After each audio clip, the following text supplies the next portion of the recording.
हाय good morning, मी Sneha. Thank you for watching Snehi diaries and welcome back to my channel. आणि आज मी शूट करते माझं get ready with me for the office. मी खूप दिवसापासून ॲक्च्युली विचार करत होती की ऑफिससाठीच आहे गेट रेडी विथ मी करूया, पण मला तसा चान्स भेटला नाही कारण मला नेहमीच उशीर होत असतं आणि आजही उशीरच होतो आहे. पण मला थोडा वेळ आहे तर तो करून घेऊया, कुठेतरी मॅनेज ते करता येईल.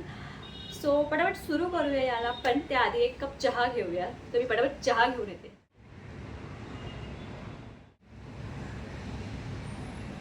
सो बेसिकली मला ना गेट रेडी विथ मीचा हा व्हिडिओ करताना कुठेतरी दुसरीकडे पण जायचं होतं. म्हटलं ऑफिसला जायचे आणि तिकडे जाऊन येईन, पण सकाळी डोळेच उघडले नाही आणि ते नेहमीच उघडत नाही. का माहिती का, वटबाबूवाली अवस्था आहे. रात्री झोप येत नाही, सकाळी डोळे उघडत नाही.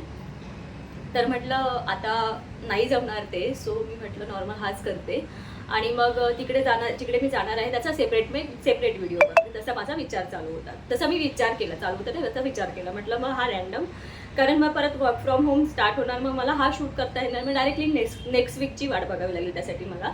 सो म्हटलं एवढा वाट नाही बघायला पाहिजे, म्हटलं करून घेऊया आज.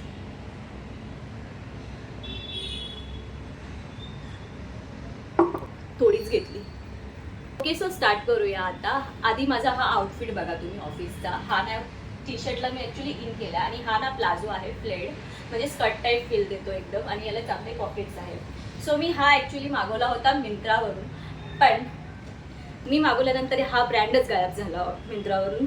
आणि नंतर मग मला ॲक्च्युली याच्यामध्ये अजून 2-3 कलर मागवायचे होते, पण ते कलर भेटलेच नाही. होते पण मग तो ब्रँडच ॲक्च्युली गायब झाला. का माहिती का, पण हा जेव्हा मी मागवला होता त्याच्या आधी मी तो ऑलिव्ह ग्रीनमध्ये मागवला होता, पण तो ॲक्च्युली ऑलिव्ह ग्रीन असा नव्हता, तो प्रॉपर असा ग्रीन वाटत होता. तो मग तो रिटर्न केला आणि मग मी ब्लॅक मागवला.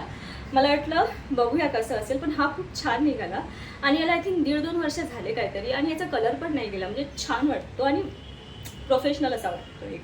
नंतर तुम्हाला पूर्ण दाखवते मी मिररमधून ऑफिसमध्ये, माइट बी मला दाखवता येईल.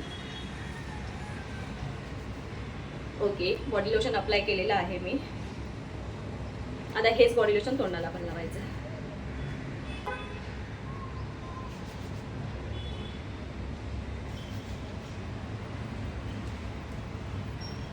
आज छान सनलाईट येते म्हटलं बेडरूममध्ये.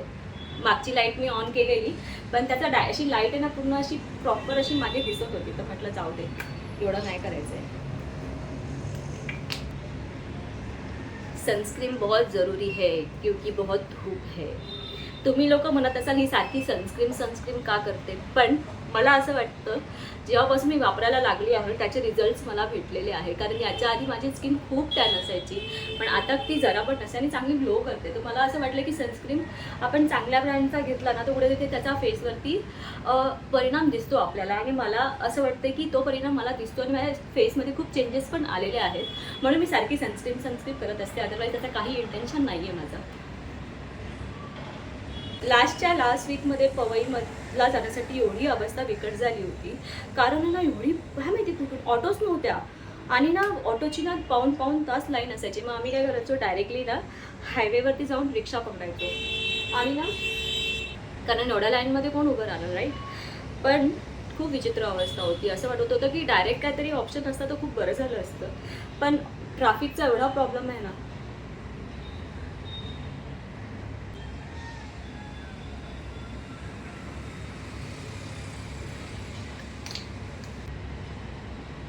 वीक जेव्हा मी ऑफिसला गेली होती तेव्हा 3 दिवस डायरेक्ट ऑटोच केले होते. ते मला आठवतं एक किस्सा झालेला माझ्यासमोर. त्या ऑटोवाल्याने ना मला मध्येच थांबवलं. कैलाश कॉलनी ते टाटा पॉवर तिथे एक रस्ता आहे तिथे, आणि जेवढं एवढा जाम झाला होता ना, तो बोलला मॅडम इथेच मध्येच उतरा, कारण मी तुम्हाला वरती नाही पोहोच, म्हणजे खूप ट्रॅफिक आहे तर खूप वेळ लागेल, तो तुम्ही वॉक करत जा. आणि ते एवढं इन्सल्टिंग होतं ना, पण म्हटलं यार वॉक कसं करत जाणार. पण साईडने रस्ता काढत मी 15 मिनिटात तिकडे पोहोचले. मला असं वाटतं की जर मी ऑटोत बसले असते आणि तिथपर्यंत पोहोचायचा प्रयत्न केला असता तर मला वाटतं 1 तास तर कुठेच नसता, कारण एवढा जाम करून ठेवलं होतं तिकडे. सो मी 15 मिनिटात तिकडे पोहोचली. तो घेतलेला डिसिजन चांगला होता, पण मला चालावं लागलं. हे माझ्यासाठी खूप मोठा टास्क होता, ते पण सकाळी. केस अजून ओलीच आहे आणि ती ट्रेनमध्ये सुकतील, त्याला काही हे नाही आहे. आता मी रेडी झालेली आहे.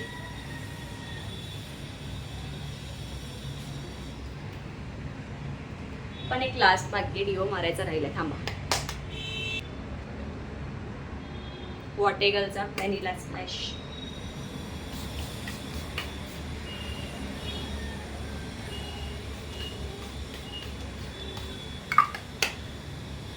And finally I am ready.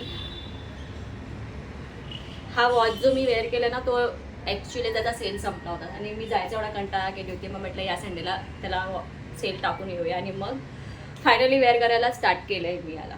And आमच्या ऑफिसची बॅग ही ट्रॅव्हलिंगमध्ये हीच बॅग चांगली वाटते. ती वन सायडेड बॅग मी ट्रॅव्हलिंगला घेऊन जाऊ शकत नाही. सो या ही माझी ऑफिसची बॅग आहे. असे काहीच स्टायलिश नाही आहे. आता मी रेडी झालेली आणि पटापटा निघूया. आणि कसे काय पुढे तुम्हाला माझा व्हॉइस ओव्हर भेटेलच, कारण मी बाहेर जाऊन बोलू शकत नाही because I am introvert. Okay bye. तर बेसिकली काय झालं की मी घरातून निघताना विचार केला होता की मी ऑफिसला कसं पोचते तसं एक एक शूट करत जाईन. सो मी ऑटोमध्ये बसले आणि विसरून गेले. आणि मग स्टेशनला पोचल्यानंतर ट्रेन लेट झाली तर मला तेही लक्षात नाही राहिलं. आणि ट्रेन लेट झाली म्हणून ट्रेनमध्ये गर्दीही तेवढी झाली, म्हणून पटकन आठवलं आणि थोडंफार ते शूट केलं. आणि मग फायनली मग कुर्ल्याला पोचले. आणि मग कुर्ल्याला पोचल्यानंतर मग मला ट्रेन भेटली विक्रोळीला जाण्यासाठी. ती खरंच खूप खाली होती, मग आरामात बसून जायला भेटलं. सो ट्रेन किती खाली आहे तुम्ही बघूच शकता. आणि मग फायनली विक्रोळीला पोचल्यानंतर मला ऑटोसुद्धा भेटली आणि मग मी पोचले पवईला फायनली ऑफिसला. आणि हा होता माझा outfit of the day. So हाच तो प्लाझो होती जो मी सांगत होती स्कर्टसारखा दिसतो. आता फायनली ऑफिसला पोचते, तर कामाला लागूया. भेटूया लवकरच नवीन ब्लॉगमध्ये. बाय.